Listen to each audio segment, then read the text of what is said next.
Assalamualaikum warahmatullahi wabarakatuh. Sampurasun. Alhamdulillah kita bisa ketemu lagi di dalam video pembelajaran mata pelajaran sejarah di kelas 12 di SMA Negeri 6 Cimahi. Mudah-mudahan semua dalam keadaan sehat walafiat. Pada kesempatan ini yang akan dibahas adalah tentang stabilisasi politik dan rehabilitasi ekonomi pada masa Orde Baru hingga dampak pemerintahan Orde Baru.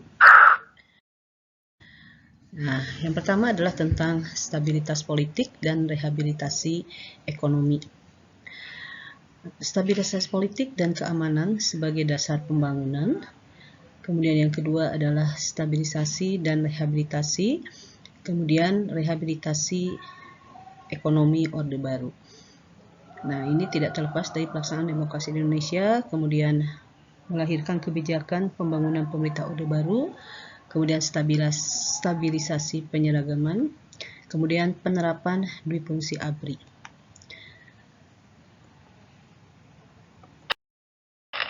Nah, kemudian yang selanjutnya adalah stabilisasi politik keamanan pada masa Orde Baru. Nah, apa saja yang dilakukan pada masa Orde Baru dalam meningkatkan atau menciptakan stabilisasi politik dan keamanan adalah penerapan politik bebas aktif, kemudian mengakhiri konfrontasi dengan Malaysia yang terjadi pada masa Orde Lama, kemudian kita kembali menjadi anggota PBB karena pernah kita keluar dari PBB tahun 65 dan pada masa Orde Baru kita kembali menjadi anggota PBB. Kemudian menjadi salah satu pemrakarsa terbentuknya organisasi regional ASEAN, ya. Kemudian melakukan fusi partai politik yang tadinya terakhir berjumlah 9 pada masa Orde Lama, pada masa Orde Baru dipusikan, yaitu 9 partai dipusikan menjadi 2 partai, yaitu P3, Partai Persatuan Pembangunan, dan Partai Demokrasi Indonesia. Kemudian stabilisasi penyeragaman Orde Baru, yaitu melalui kebijakan-kebijakan. Yang pertama adalah pelarangan ideologi komunis dan ideologi yang dianggap radikal, menetapkan Pancasila sebagai ideologi negara, bahkan jadikan sebagai satu-satunya asas di Indonesia atau asas tunggal. Yang ketiga, menggagas mengenai pedoman penghayatan pengamalan Pancasila melalui Eka Prasetya Pancakarsa. Kemudian melakukan penataran P4. Yang kelima adalah mengharuskan semua partai politik menganut ideologi Pancasila.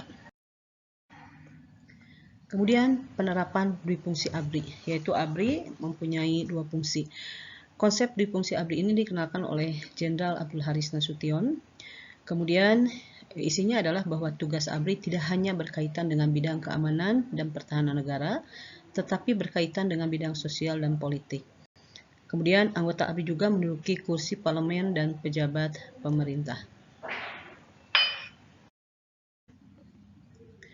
Kemudian rehabilitasi ekonomi. Di antaranya adalah menanggulangi masalah utang, menjalin kerjasama dengan IMF, kemudian mengeluarkan undang-undang penanaman modal dengan menetapkan undang-undang penanaman asing dan penanaman modal dalam negeri.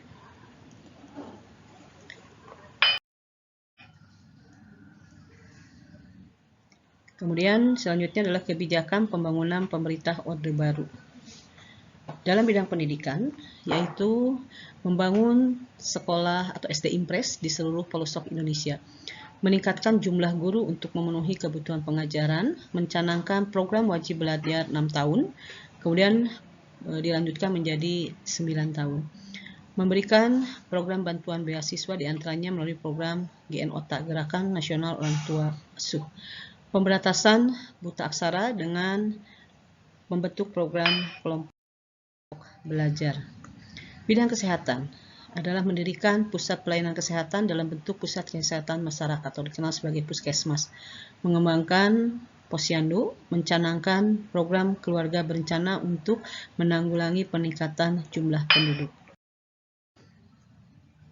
Kemudian dalam bidang ekonomi, meningkatkan peran BUMN, Kemudian yang kedua adalah perluasan lapangan kerja.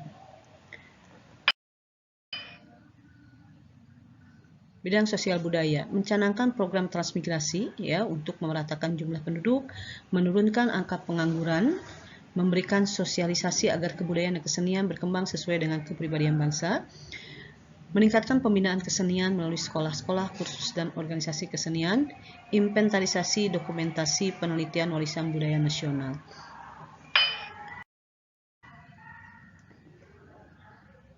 Pelaksanaan demokrasi pada masa Orde Baru. Demokrasi pada masa Orde Baru adalah menganut sistem demokrasi Pancasila, kemudian dijalankan berdasarkan Pancasila, UUD 45, dan MPRS. Kemudian DPR GR diberi hak kontrol selain tetap mempunyai fungsi untuk membantu pemerintah. Kemudian lembaga kepresidenan merupakan pengontrol utama lembaga negara seperti DPR, MPR, DPA, dan lain sebagainya. Pemerintah mengawasi dan mengontrol kehidupan demokrasi. Dan satu lagi adalah integrasi Timur Timur. Ya. Timur Timur yang tadinya bukan merupakan wilayah kita, kemudian melalui berbagai kebijakan pemerintah, kemudian akhirnya Timur Timur ini ya. Nah, proses integrasinya ada beberapa partai politik yang ada di Timur Timur itu mendukung proses integrasi Indonesia. Kemudian ada beberapa peristiwa sebelum integrasi Timur Timur ke Indonesia. Di antaranya adalah adanya deklarasi Balibo, ya, yaitu terjadi pada tanggal 30 November 1945. Partai politik atau PRO yang NKRI itu membacakan deklarasi yang berisi keinginan bergabung dengan Republik Indonesia. Kemudian dilanjutkan dengan adanya operasi Seroja yang dilakukan oleh tentara Indonesia masuk ke Timur Timur. Dan kemudian pada 17 Juli 76 Timur Timur resmi jadi bagian dari provinsi Republik wilayah Indonesia. Kemudian dampak pemerintah Orde Baru adalah dalam bidang politik, yaitu penyimpangan praktek demokrasi karena Presiden Soeharto sebagai penguasa tunggal, kemudian adanya praktek KKN, kebebasan pers dibatasi secara ketat, pemerintah tidak dijalankan secara transparan. Dalam bidang ekonomi, pemerintah berhasil menjaga stabilitas ekonomi, kemudian pertumbuhan ekonomi mengalami peningkatan, kemudian Indonesia berhasil mencapai swasembada beras, dan pengembangan sektor industri dan